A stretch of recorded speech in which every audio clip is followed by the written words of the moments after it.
Dennis Clements was ready for an adventure. He's always been an adventurer, wanderlust, big time. That's where his heart is, really, is the adventure, and the more rugged, the better. I wanted a change in my life. I was ready, especially since the death of my mother. I felt kind of numb. I felt like getting away might be good. It might allow me to find times of refreshing.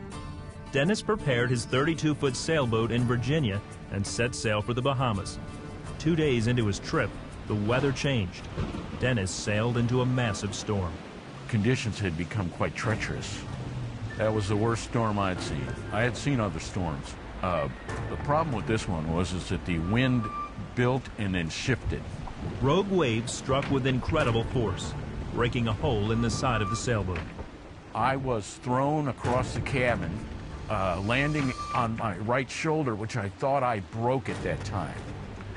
And I was deluged when the water came pouring in, flooding the boat. I lost all electrical power on board. The engine would not start. The steering autopilot had failed. It locked up the steering.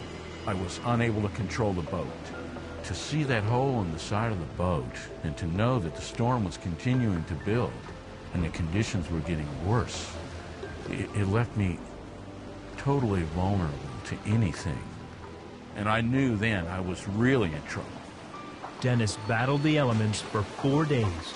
It's getting dark, and I'm looking up, and I have to tell you, I had never seen conditions like this in my entire life.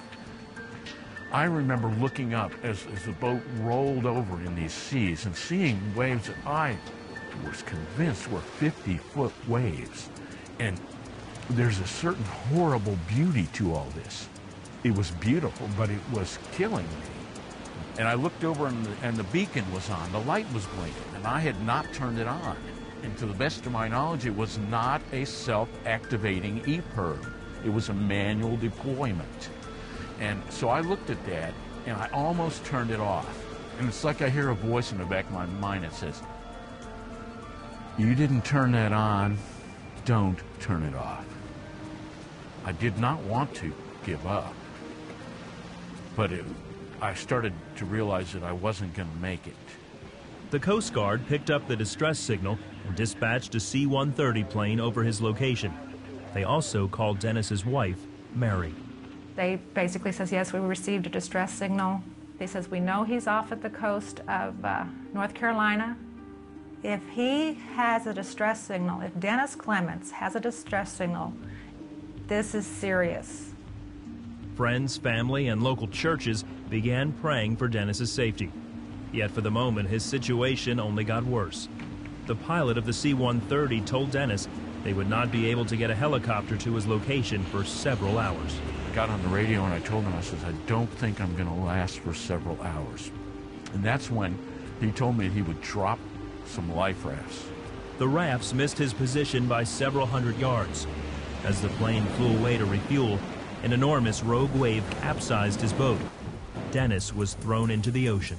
When I managed to get back to the surface, there was my sailboat, damaged and halfway flooded. I saw the wind catch in the sail, and the boat sailed off and left me there. I had nothing. I tried desperately to catch that boat, and it sailed off and left me alone in the dark. And I knew that I was going to die there. I said, Lord Jesus, I'm going to trust you until I take my last breath. And that wouldn't be very long. It was only going to be a matter of minutes, or at most a few hours, before the temperature and the water and the exposure I'd been through, I would just gradually slip into unconsciousness and I would drown. For the first time in my life, I found myself in a situation where I could do nothing. Dennis swam aimlessly in the dark, 250 miles from shore. Then, an unexpected jolt. I bumped into a capsized life raft that was floating in the dark with no lights. I bumped into it. I could have swam within 10 feet of this thing and never seen it. As I blundered around out there, being tossed on the waves. Within a few hours, a Coast Guard helicopter dropped a rescue diver into the water. He pulled Dennise into the basket, and then he hoisted him into the chopper. He was taken to the USS Eisenhower, where Navy doctors treated him. Amazingly, his body temperature was 98 degrees. I had always trusted God to save my soul. Ever since he became, Lord of my life, I trusted him to save my soul. But I never really thought he would save my life. Dennise gives thanks to the men and women of the Coast Guard and Navy who performed their jobs with excellence. And he believes he wouldn't be here today if it weren't for the prayers that saved his life. God used that life raft that had been dropped by the Coast Guard and that Navy diver that came down in there and got me. He used those men to save me, but it was God who saved me. I'm counting on him. Because I learned there that everything I did amounted to nothing. Everything I did. And it all came down to me floating alone in the dark. I'm trying to get up every morning and remind myself that I'm breathing again. I'm still breathing.